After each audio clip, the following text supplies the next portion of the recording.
أشهد أن لا إله إلا الله وحده لا شريك له وأشهد أن محمدا عبده ورسوله لا نبي بعده اللهم علمنا ما جهلنا وذكرنا ما نسينا وافتح علينا حكمتك وانشر علينا من خزائن رحمتك يا أرحم الراحمين. Untuk melaksanakan ibadah Ramadan pada tahun ini dan apa yang digembar-gemburkan oleh sebahagian orang bahwa dunia akan berakhir dalam Ramadan tahun ini, rupanya Allah tidak berkehendak seperti demikian. Intinya ma'asyiral muslimin, kita bersyukur. Dengan syukur ini mari bersama-sama kita mempersiapkan diri, kita urus yang menjadi urusan kita. Ada beberapa hal yang ingin saya sampaikan berkenaan dengan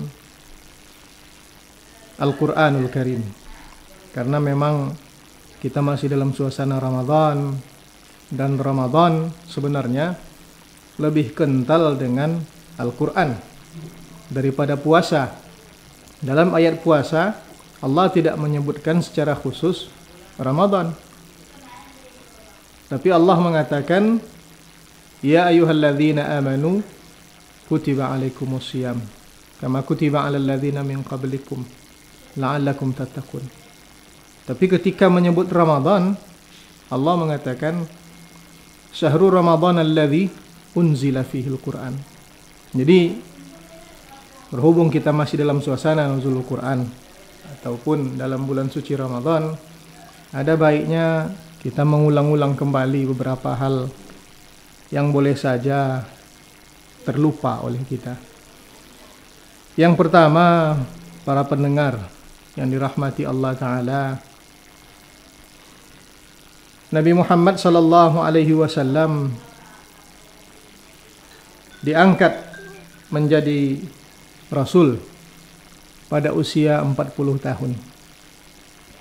Dan beliau wafat berpulang ke rahmatullah Ta'ala di usia 63 tahun.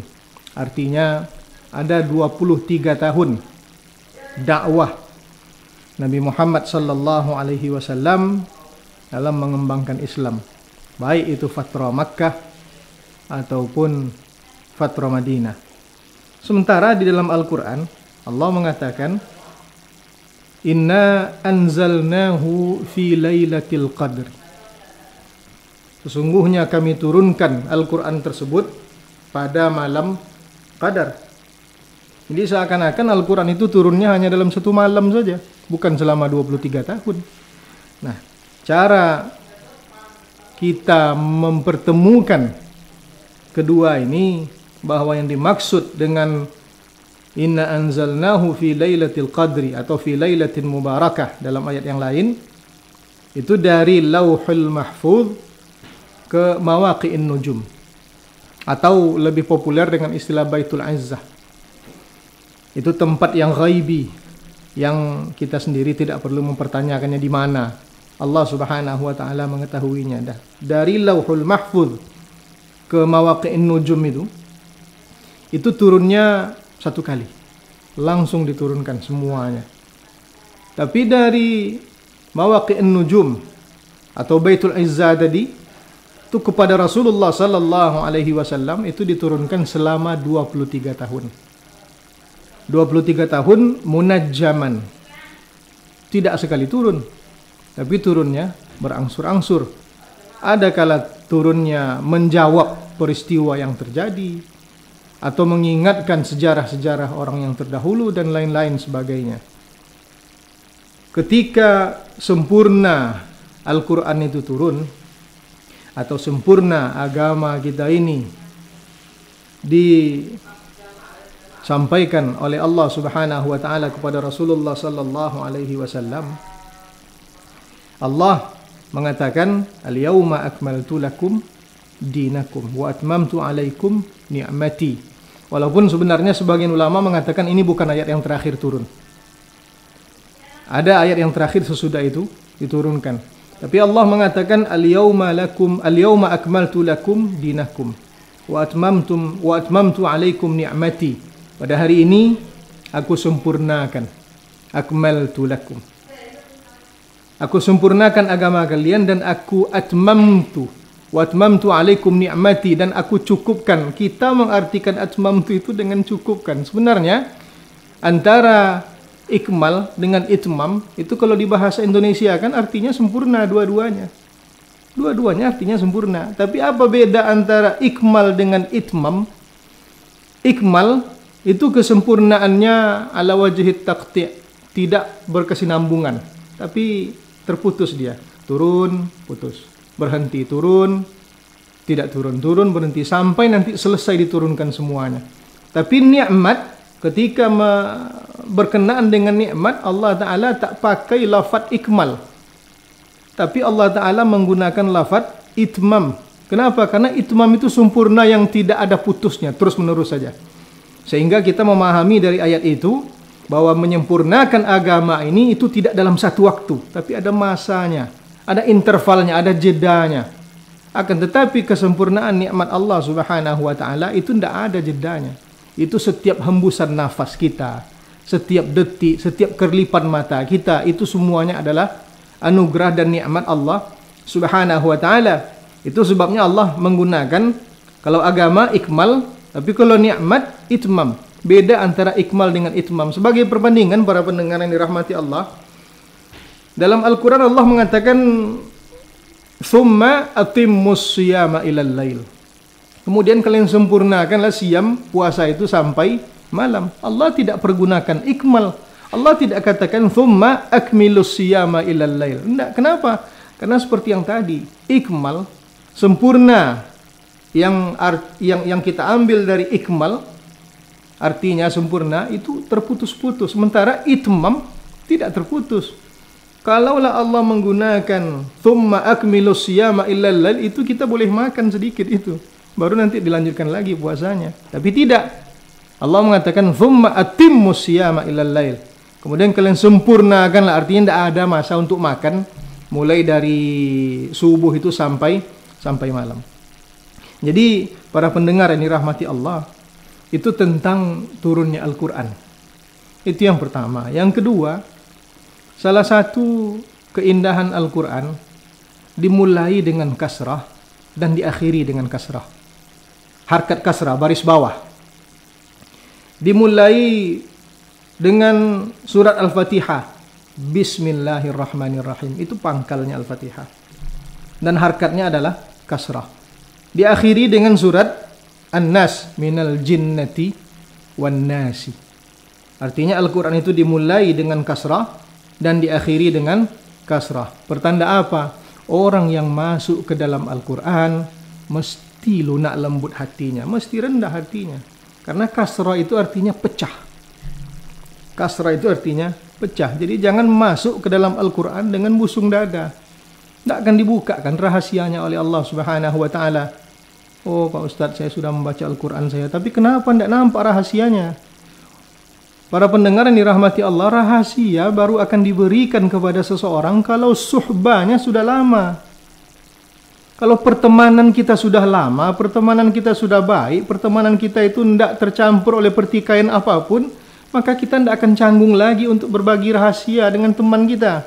Bahkan yang sifatnya pribadi pun akan kita ceritakan kepada teman kita. Baru akan nampak rahasia Al-Quran itu kalau suhbah kita dengan Al-Quran, kalau kebersamaan dengan Al-Quran itu sudah lama. Tapi kalau membaca Al-Quran dalam sehari, kadang baca, kadang tidak, macam mana mau dibukakan rahasia oleh Allah Subhanahu wa Ta'ala? Jadi masuklah ke dalam Al-Quran dalam keadaan kasrah, maka insya Allah kita akan keluar dalam keadaan kasrah, rendah hati, lunak hati, lembut hatinya, dan lain-lain sebagainya. Itu yang kedua. Yang ketiga, para pendengar yang dirahmati Allah Ta'ala, Nabi Muhammad sallallahu alaihi wasallam tidak mentafsirkan Al-Quran, tidak mentafsirkan seluruh lafaz Al-Quran. Artinya Nabi memberikan kesempatan, membuka peluang bagi ulama-ulama kita, ahli-ahli tafsir di antara kita, untuk terus mentafsirkan Al-Quran. Karena kalaulah Nabi Muhammad sallallahu alaihi wasallam mentafsirkan Al-Quran, mentafsirkan seluruh lafaz Al-Quran, maka kakulah tafsir itu. Hanya sebegitulah tafsir itu, tak ada perkembangan. Akan tetapi ini sudah menjadi kehendak Allah Ta'ala dalam ilmu Rasulullah sallallahu alaihi wasallam. Beliau tidak mentafsirkan seluruh lafaz Al-Quran. Namun perlu kita garis bawahi, perbuatan Nabi Muhammad sallallahu alaihi wasallam itulah yang mentafsirkan semuanya Al-Quran. Jadi secara lafaz Nabi tidak mentafsirkan Al-Quran secara keseluruhan. Tapi Al-Quran itu ditafsirkan oleh perbuatan Nabi Muhammad sallallahu alaihi wasallam semua Al-Quran.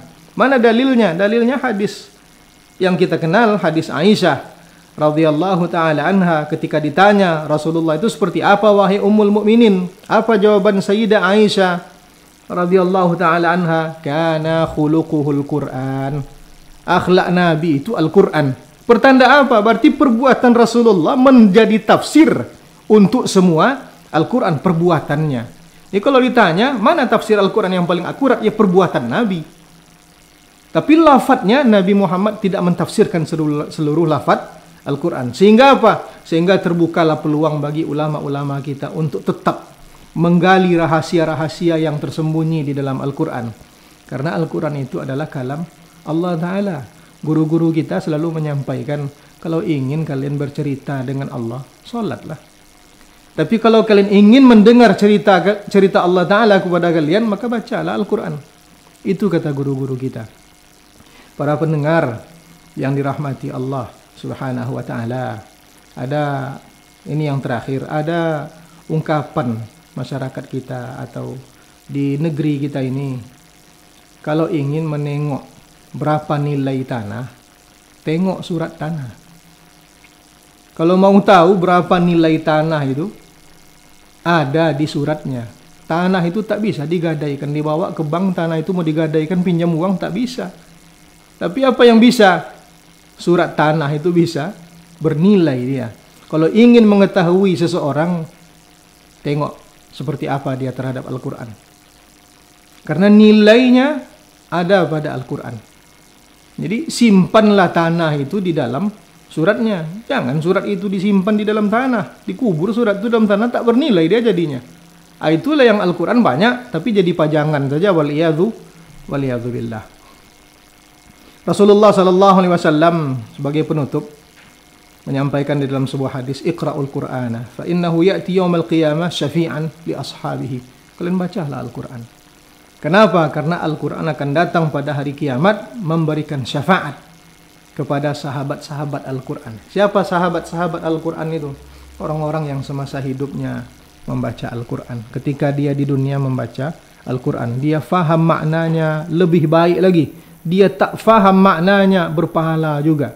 Jangan dikatakan Bismillahirrahmanirrahim atau Alif Lam Mim itu satu pahalanya, enggak.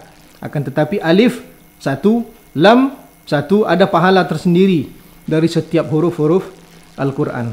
Mudah-mudahan Allah Subhanahu wa Ta'ala membukakan hati kita sehingga setiap ayat yang kita baca atau setiap ayat yang dibacakan untuk kita atau terdengar oleh kita bacaan Al-Quran dari saudara-saudara kita dapat mempengaruhi kita. Karena at-ta'athur, terpengaruh karena bacaan Al-Quran itu namanya at-ta'athuru bil Quran. At-ta'athur bil Quran itu mauhibah yang luar biasa dari Allah Subhanahu wa Ta'ala. Anugerah yang luar biasa dari Allah Subhanahu wa Ta'ala. Berapa banyak orang yang membaca Al-Quran tapi dia tak merasa apa-apa. Berapa banyak orang yang mendengarkan Al-Quran tapi mereka tak merasa apa-apa. Tapi ada orang-orang tertentu, apakah harus Muslim dia? Tidak. Tidak harus Muslim. Banyak orang yang tidak Muslim terpengaruh, tergugah hatinya karena mendengarkan Al-Quran. Jangan sampai kita yang menjadi pemilik kitab suci tersebut malahan tak tergugah hati kita mendengar Al-Quran, membaca Al-Quran. Itu tanda hati kita lebih keras daripada batu. Bahkan batu sendiri bisa mengeluarkan air. Wa inna minal hijarati lama yatafajjaru minhu al-anhar. Bisa terpancar darinya sungai-sungai. Wa inna minha lama yahbitu min khasyatillah. Bahkan batu itu ada yang tunduk takut tunduk karena takut kepada Allah Ta'ala. Kalau sempat kita tak merasa seperti itu, berarti lebih kasar hati kita daripada itu. Waliyadzubillah. Mudah-mudahan amal ibadah kita diridhai dan diterima oleh Allah Subhanahu wa Ta'ala. Negeri kita senantiasa aman, tentram, terhindar dari segala macam wabah, bala dan penyakit yang ada saat ini. Dan orang-orang yang mengambil kebijakan, kita minta kepada Allah Subhanahu wa Ta'ala agar mereka mengambil kebijakan sesuai dengan kondisi kita, kondisi keagamaan kita yang sesungguhnya. Terima kasih. Jazakumullah khair. Aqulu qawli hadza wa astaghfirullah li wa lakum. Wassalamualaikum warahmatullahi wabarakatuh. Waalaikumsalam warahmatullahi